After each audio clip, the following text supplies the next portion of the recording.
Ikut statistik yang dikeluarkan daripada Polis Diraja Malaysia (PDRM) daripada tahun 2012 sehingga tahun 2021, seramai 1,252 kes kemalangan maut membabitkan kanak-kanak berusia di bawah 10 tahun. Jadi ianya merupakan angka yang sangat-sangat serius yang perlu diambil berat oleh segelintir daripada ibu bapa. Okey, baik. Hari ini kita nak membawa perbincangan ini untuk memberi kecaknaan dalam kalangan rakyat Malaysia, terutamanya dalam kalangan ibu bapa sendiri. Kita akan adakan diskusi ini secara dalam talian bersama dengan TS Nur Faradila Paiman, Pegawai Penyelidik Unit Keselamatan Kenderaan Penumpang, Pusat Penyelidikan Keselamatan Kenderaan dan Biomekanik VSB Myros, sebenarnya yang berlokasi di Kajang ketika ini. Assalamualaikum, Puan Farah.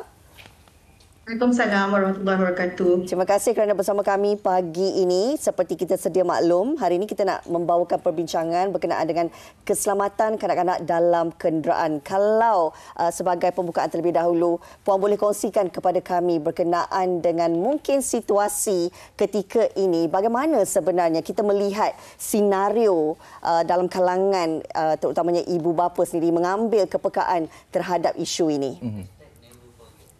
Okey, kita boleh lihat dari segi penggunaan, penggunaan kerusi keselamatan kanak-kanak. Kalau kita tengok di jalan raya, daripada data yang kita ada, terdapat sedikit sahaja ibu bapa yang menggunakan kerusi keselamatan kanak-kanak ini. Masih ramai lagi ibu bapa yang memangku anak-anak mereka di dalam kereta tanpa menggunakan kerusi keselamatan kanak-kanak ataupun kasit. Kasit ni kita panggil, kita juga gelarkan kerusi keselamatan kanak-kanak, kasit ataupun CRS, Child Restraint System.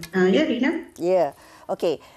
Okey, kalau kita lihat memang sekarang ini mungkin kecenderungan ibu bapa untuk nak membeli kasit ni mungkin ada segelintir daripada kita ni mungkin berkira-kira lah kan, nak membeli kasit ni sebab apa? Sebab mungkin harganya yang agak mahal dan sebagainya. Jadi mungkin ada langkah alternatif yang dibuat daripada pihak Myros sendiri dan juga daripada kita nak melihat kesannya kepada pengguna sendiri. Puan Farah. Okey, dari segi pembelian ataupun dari segi harga, kita telah jalankan kerjasama antara Myros dan juga pihak-pihak kerajaan yang lain untuk cuba untuk mengurangkan harga kerusi keselamatan kanak-kanak. Okey, kalau kita tengok di pasaran sekarang, kerusi keselamatan kanak-kanak ada sahaja yang berharga di antara RM59 bermula dari RM59. Okey, itu adalah booster seat sahaja, booster cushion kita panggil. Okey, tetapi ia tidak sesuai untuk bayi. Untuk bayi mungkin harganya lebih tinggi dan juga bermula daripada 100 lebih dan ke atas. Okey, dari segi untuk Myros, kami juga menjalankan kerjasama dengan penjual dan pengedar kerusi keselamatan kanak-kanak sendiri untuk cuba untuk mengurangkan harga bagi memastikan ibu bapa dapat membeli dengan harga yang berpatutan dan mampu untuk mereka.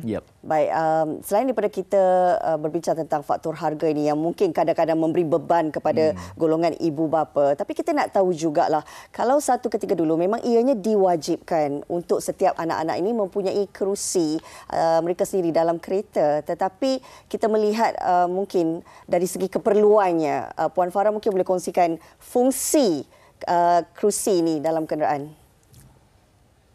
Okey.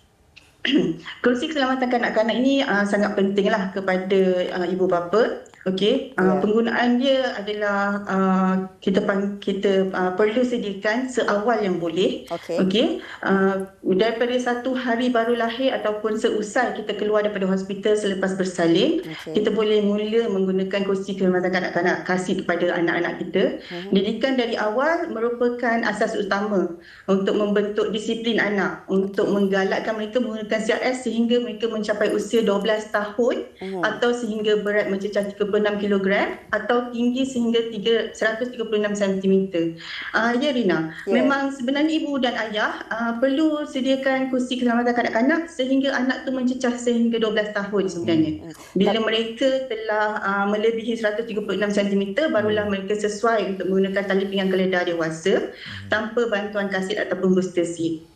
Jangan kita ingat yang mana fungsi kursi keselamatan untuk kanak-kanak ni untuk bayi sahaja ya. Ada juga untuk kanak-kanak yang berusia di bawah 12 tahun. Harus juga menggunakan kursi keselamatan ni. Tapi ada juga yang mungkin tidak memahami konsep untuk nak meletakkan kursi keselamatan kanak-kanak ni. Ada yang letak di bahagian depan ataupun yang letak di bahagian belakang pun terbalik dan sebagainya. Mungkin boleh Puan bagi tahu sendiri cara penggunaan kursi keselamatan untuk kanak-kanak ni. Okey, kasut ni mempunyai pelbagai jenis. Dia pelbagai spesifikasi mengikut berat dan ketinggian anak. Pemilihan kasut yang sesuai dengan ciri fizikal anak dan juga yang sesuai dengan kereta kita gunakan adalah amat penting. Okey, saya galakkan ibu bapa jika baru ingin membuat pembelian, boleh pergi terus kepada kedai-kedai yang mempunyai advisor. Advisor ni adalah mereka yang telah dilatih dan bertauliah, yang telah dilatih oleh MyROS sendiri di bawah program latihan keselamatan penumpang kenderaan MyCOSPI. Boleh terus ke kedai dan mendapatkan nasihat daripada advisor kita yang kita gelar Koza, ataupun yang lebih tinggi sikit kita panggil Kozi lah, instructor. So mereka ni boleh memberi nasihat, boleh membantu ibu bapa untuk memilih kerusi yang sesuai untuk anak, dan juga membantu sekiranya ibu bapa mempunyai masalah pemasangan kasit, so mereka boleh nasihatkan bagaimana cara yang betul dan sebagainya. Tapi untuk panduan ibu bapa, untuk anak yang masih bayi, kita perlu gunakan dari kurang daripada 18 kg. Anak tersebut perlu menghadap ke belakang dan kita letakkan anak kita yang paling kecil di tempat penumpang belakang, di kerusi belakang, dan menghadap ke belakang. Itu lebih selamatlah. Kerana ia menjauhi daripada risiko impak kemalangan. Okey, baik Puan Farah, kalau kita ikutkan, bukan saja kita nak sentuh berkenaan dengan CRS ini, tetapi kita melihat kelaziman dalam kalangan masyarakat kita bila kita nak memulakan satu perjalanan, kita akan contohlah balik kampung kan, bawa anak-anak balik semua sekali, pastinya dalam keadaan suasana anak yang ramai ni ada yang di pangkuan ataupun di riba, dan penggunaan kasut ini bukanlah menjadi keutamaan mereka. Dari segi risiko sebenarnya kita melihat yang menjadi kelaziman ni, riba anak-anak ni bagaimana? Okey, memangku anak ni kita memang boleh lihat kadang-kadang pemandu sendiri memangku anak. Bukan sahaja penumpang, even pemandu juga kadang-kadang dalam situasi yang mereka tidak boleh elakkan, mereka terpaksa memangku anak mereka. Memangku anak ketika kenderaan bergerak akan membiarkan anak menikmati pemandangan sambil mengeluarkan badan separuh di tingkap kereta adalah perbuatan yang membahayakan anak tersebut. Fazli dan Rina dan juga penonton di rumah, di dalam pemanduan, pasti ada ketika kita perlu memperlahankan kenderaan secara tiba-tiba. Risiko untuk anak itu tercampak, terjatuh ke bawah tempat duduk atau lebih teruk jika tercampak keluar dari kenderaan, pasti ada. Ini boleh membahayakan nyawa mereka dan juga keselamatan anak kita lah. Okay. So persepsi kita sebagai ibu bapa atau orang dewasa, kita anggap diri kita ni berupaya ataupun mampu untuk mengawal situasi walaupun ketika kecemasan. Kita mampu untuk pegang anak kita supaya tidak jatuh sekiranya kenderaan berhenti mengejut. Tapi sebenarnya yang lebih mengejutkan, dalam situasi yang lebih kritikal, badan kita sendiri boleh menjadi penyebab kepada dan menghempap anak kita dan mengakibat kecederaan yang lebih serius kepada anak. Dengan adanya teknologi beg udara di kereta-kereta yang baharu sekarang, akan menambahkan lagi risiko anak tersepit dan juga menambahkan lagi kecederaan kepada mereka lah. Apabila apatah lagi jika pemandu itu memandu sambil meriba anak mereka. Beg udara dan steering kereta boleh menjadi musuh utama dan juga menjadi punca kepada kecederaan yang lebih serius kepada anak. Banyaklah risiko-risikonya. Anda kata kalau kita tak meletakkan anak kita tu di dalam kerusi keselamatan kanak-kanak. Okey, kita nak bercakap sikitlah tentang fungsi child lock ini sendiri. Ada yang mungkin di antara kita mungkin perasan child lock ni, tapi mereka mungkin tidak kurang memahami konsep fungsi child lock ni. Mungkin Puan Farah boleh kongsikan sedikit? Okey, untuk child lock pula, dia adalah satu kita panggil teknologi otomotif yang dibina oleh pengedar kereta, dan dia diletakkan pada pintu kiri dan kanan tempat duduk belakang. Okey, kanak-kanak sifat mereka ni suka explore, bermain dan mencuba.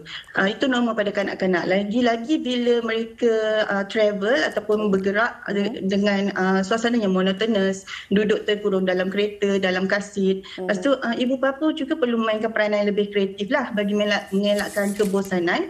Sebab bila mereka bosan ataupun mereka dah tak boleh nak kawal diri, mereka akan mereka lebih panjang dan cuba benda-benda baru. Itu yang terjadi, kes-kes kanak-kanak membuka pintu kereta dengan sengaja. Okey, so ketika kenderaan bergerak. Okey, so child lock ni membantu untuk bila kita setkan child lock itu kepada keadaan aktif, dia membantu untuk menghalang kanak-kanak daripada membuka pintu daripada bahagian dalam. Tapi kita sebagai ibu bapa perlu keluar untuk membuka pintu itu sendiri daripada ancaman di luar lah. Okey, pintu yang di luar. Okey, baik. Saya percaya. Silakan. Okey, child lock ni berfungsi untuk mengunci pintu dan tidak membiarkan pintu tersebut dibuka daripada dalam kan. So ini akan membantu ibu bapa sekiranya mereka tidak mengunci atau menutup pintu dengan cermat. Okey, so bila dalam keadaan selekoh ataupun ketika mengambil membelokkan kenderaan, boleh juga terjadi pintu kereta terbuka dan anak terkeluar. So gunakanlah child lock untuk mengelakkan situasi ini daripada berlaku. Sebenarnya banyak risiko jika kita tidak betul-betul mengambil ia sebagai satu kesedaran dan kepentingan sebenarnya memikirkan tentang keselamatan anak-anak dalam kenderaan. Apa pun kita nak ucapkan, terima kasih kepada Puan T.S. Nur Faradila Paiman, Pegawai Penyelidik Unit Keselamatan Kenderaan Penumpang, Pusat Penyelidikan Keselamatan Kenderaan dan Biomekanik VSB daripada MIROS untuk perkongsian yang saya kira dapat memberikan kesedaran untuk rakyat Malaysia terutamanya dalam kalangan ibu bapa. Terima kasih Puan. Terima kasih Puan. Assalamualaikum.